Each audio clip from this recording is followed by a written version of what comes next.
Good afternoon, dear students. I hope you all are keeping well. Staying at home, dear children, stay home, stay safe, and steady.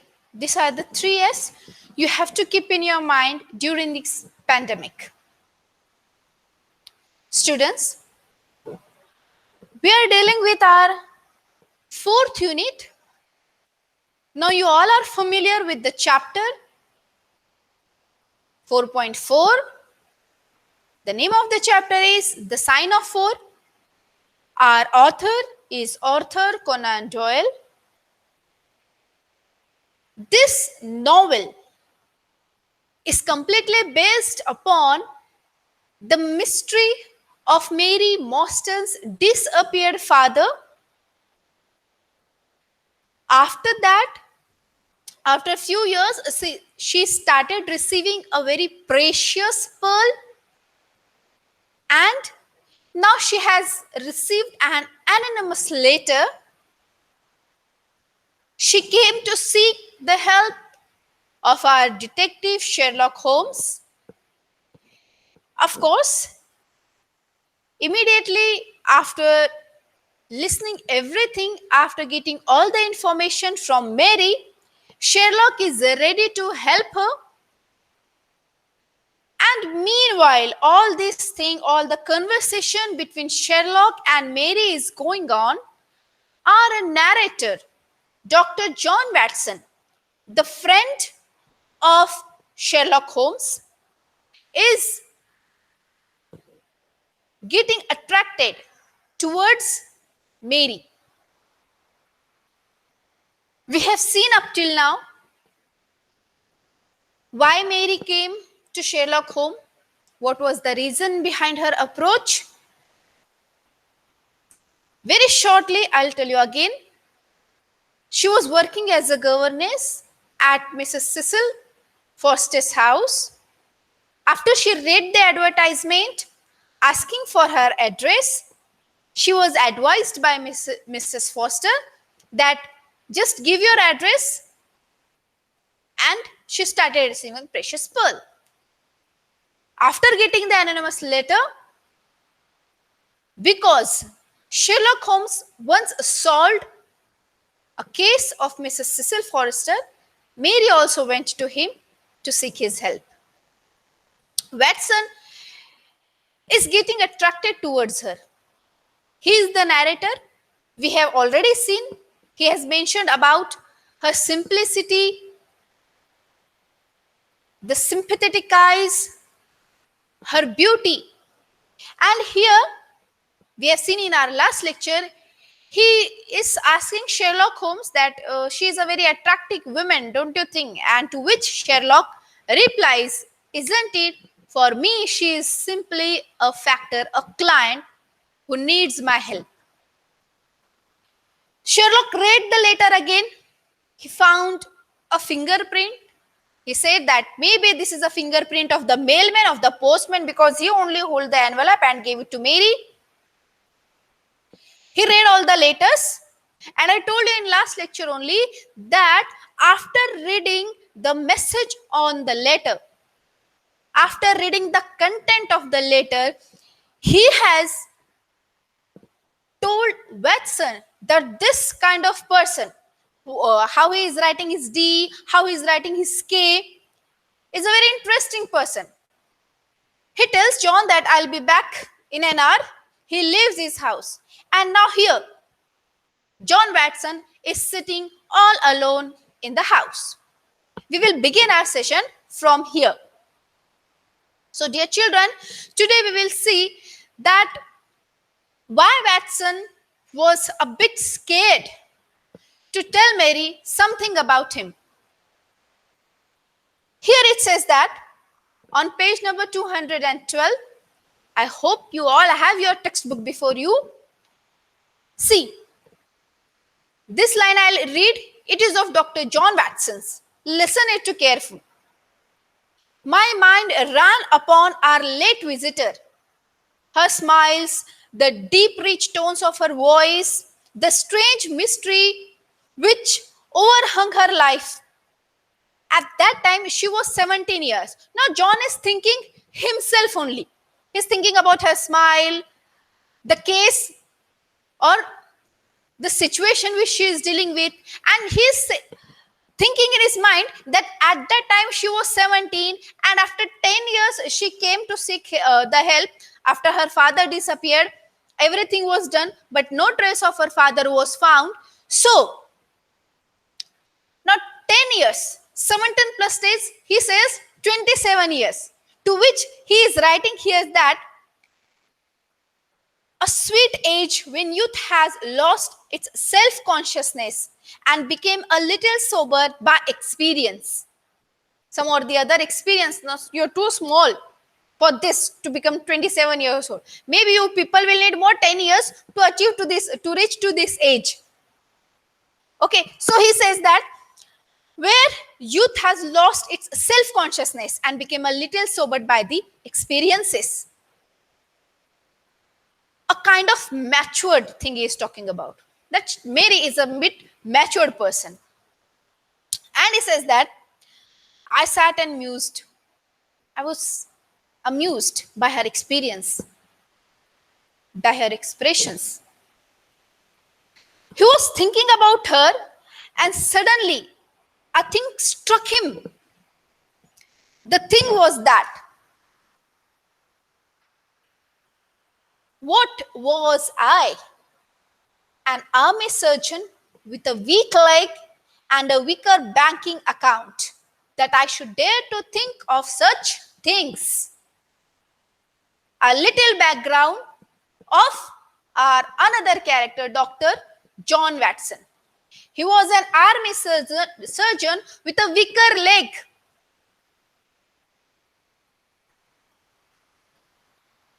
A kind of physical disability. His one leg was weak. It may be because of he must have got hurted because he was an army surgeon. So it was very important to be a fit and fine person that you are working in army. Maybe some war was going on or something has happened which has affected his leg. That's why one of his leg was weak. And he says that a weaker banking account means the financial condition of John Watson. He is not very rich. So he says that a weaker banking account. So why Mary will look at me? Now this thought started hunting his mind. I am getting attracted towards her. Why I am thinking of her all the time? And suddenly, when he comes into reality, he is thinking about himself. He realizes all these things. He says, she was mere a factor for Sherlock Holmes. And if my future was black, it was better surely to face it as it is. My future cannot be become bright, he says that.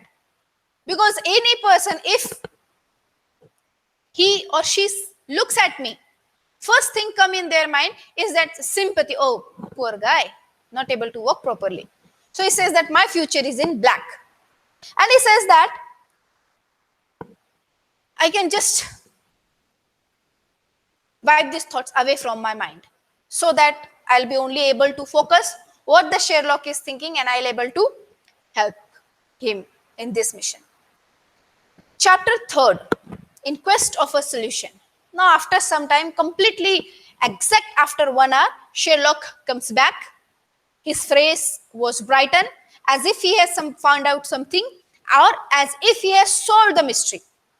Watson offered him a cup of coffee, which he has poured for him, cup of tea, sorry. And he asks, what, have you solved it already? Because Sherlock says that the facts appear to admit of only one explanation. He must have searched something. After reading the letter, after looking at the content of the alphabets of the letter, he says that only one explanation I required and I'll be able to solve the case. John asks, "Oh, have you already solved it?" He says, well, that will be too much to say that yes, I already did. No, there are certain things, there are certain incidents which I have to join, and then only I'll be able to arrive at some or the other conclusion. Then he says that John asked him, what things you have come across? He says that I have just found on consulting the back files of the Times that Major Sholto of Upper Norwood, late of the 34th Bombay Infantry, died upon the 28th of April 1882. Petson didn't understand anything. Okay, he says that you're talking about Major Sholto. He died on 28th of April 1882, and Mary's father, he disappeared on 1878. Mary told that completely after 6 years, she started receiving a pearl on that same day. Now he says that there is some link, there is some connection between all these incidents. He says that look at this. Now he is telling, Sherlock is telling the connected incidents which as a detective he finds. Listen it very carefully. He says that look it in this way. Captain Mostyn disappears. Then the only person in London who knows about him is Major Sholto. He denies that he has not seen Major Mostyn in London. After that, after 4 years, Sholto also dies. Then, within a week of his death, after the death of Major Sholto, within a week, daughter of Captain Mostyn, she receives a letter. Let me correct myself. It was not 6 years, it was 4 years. And she receives a very valuable present which is repeated from year to year and now culminates in a letter which describes her as a wronged woman. What wrong can it refer to except this deprivation of her father after the death of Major Sholto? She started receiving a very valuable pearl. What are all these incidents? First, her father comes to London. He calls Mary. When Mary goes to visit him, he disappears. The police was not able to find him. When Major Sholto was contacted, he says he don't know anything about Mostyn. And now, when Sholto died, within a week, why Mary started receiving a precious pearl? Was Sholto guilty of something? Was he guilty that he has hide some truth, some fact from Mary? Was Major Sholto was in a situation where he was not able to tell Mary about the truth? What was the reason? So many questions are arriving. And Sherlock has tried to find out the answers. Further, he says that why should the presence begin immediately after Sholto death? Unless it is that Sholto's here knows something of the mystery and desire to make compensation. Sholto's heir. Though it is H-E-I-R, it is pronounced as heir. Heir means the person who receives the heir of his or her father after their death. In short, waris we call. Definitely, the person who is the heir or nominee knows that some injustice has been done to Mary. He knows about this mystery And that's why, as a compensation, he is giving Mary that pearl. Because that is not a ordinary pearl. Then does that pearl, which Mary is receiving every year, is there a big treasure?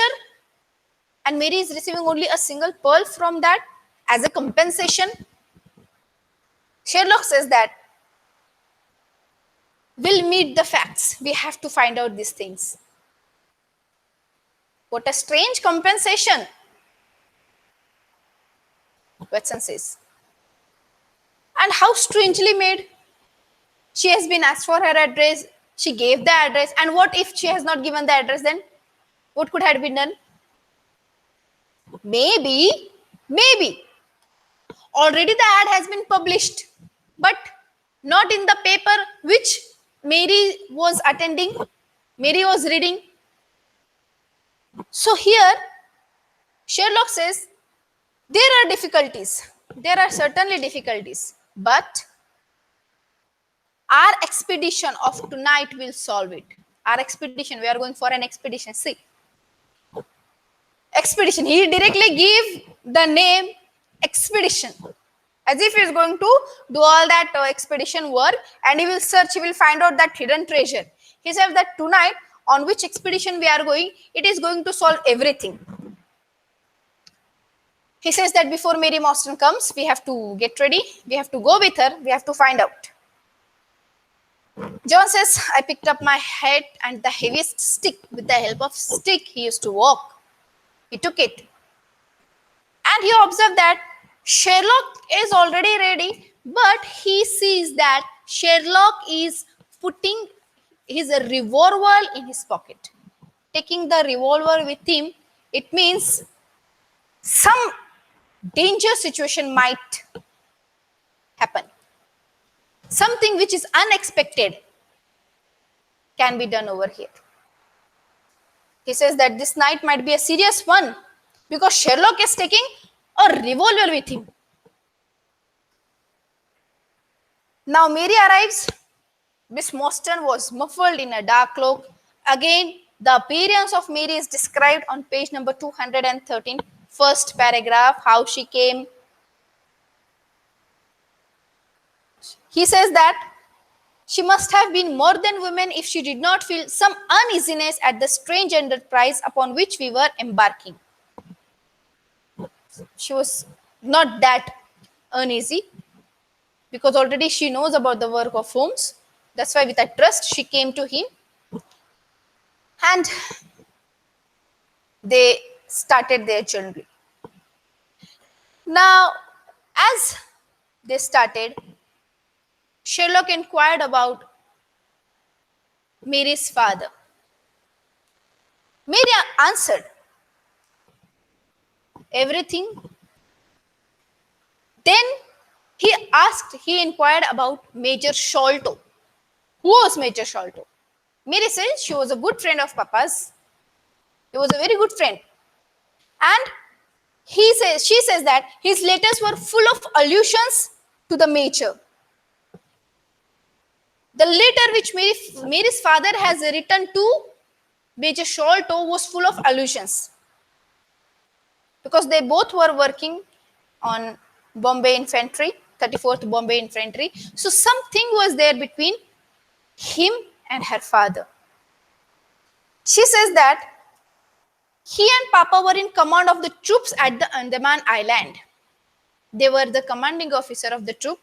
The place was Andaman Islands. So they were thrown a great deal together. A deal was done between them. A curious paper was found in Papa's desk which no one could understand. Now here she is telling Sherlock that the desk of her father, there she find a very curious paper, and what was written in that paper, no one was able to understand that. She says, I don't suppose that it is of the slightest importance, but I thought you might care for it, so I bought it for you. No one cares about that paper. It's just a piece of paper, and whatever written on that paper, no one knows what is written. So she says that I brought this paper to you, Holmes. Might be, it might be useful for you. He unfolded the paper carefully. He smoothed it upon his knees. Now they are already in their tanga. They have already started their journey. He very methodically examined it with his double lens. He was examining this paper like this. Some or the other details, Mary says no one was able to understand that. So as a detective, Sherlock started examining it. Now he is telling about the paper, what kind of paper it was. He says that a native Indian manufacturer. This paper is a native Indian manufacturing paper. Sometime been pinned to a board. On a board, that paper was pinned for some time. Diagram upon it. A diagram was there on the paper. It appears to be a plan of a part of a large building with numerous halls, corridors, and passages. The plan was there. In that plan, it was showing that this is a plan of a building where the corridors, the passage, the halls can be seen. One point, a small cross has been done, a red ink. With the help of the red ink, a small cross is done, X. And about 3.37 from left, a faded pencil writing is there. With the help of pencil, something was written, but in these all years, the writing has been faded. Left hand corner, a curious hieroglyphic like 4 crosses in a line with their arms touching. The sign has arrived here. The sign of 4 has finally arrived here. The paper was before Sherlock. He was observing it carefully, and in that paper, after looking at the large building, a plan of a part of a large building, he find the sign of this 4. What was that sign of 4? It was written, the chorus characters were given. Jonathan Small, Mohammed Singh, Abdullah Khan, Dost Akbar. These were the 4 names written. Who are these people? Who are they? How they are related with Captain Mostyn? Were they friends or enemies or secret agent? No one knows. Neither Mary, neither Sherlock, neither John Watson. No one knows. It was the time to find this. He kept in his pocketbook. Their journey has already started. They are going. Now they will reach to the place where they have been called, near the Lyceum Theatre. Will they be able to solve the mystery? Will they be able to find all these 4 persons? Are they still alive or not? All these remaining questions we will see in our next session. Dear children, till then, stay home, stay safe. Read the text again. If any doubt, any difficulty, you can ask me in our group. Take care. Bye-bye.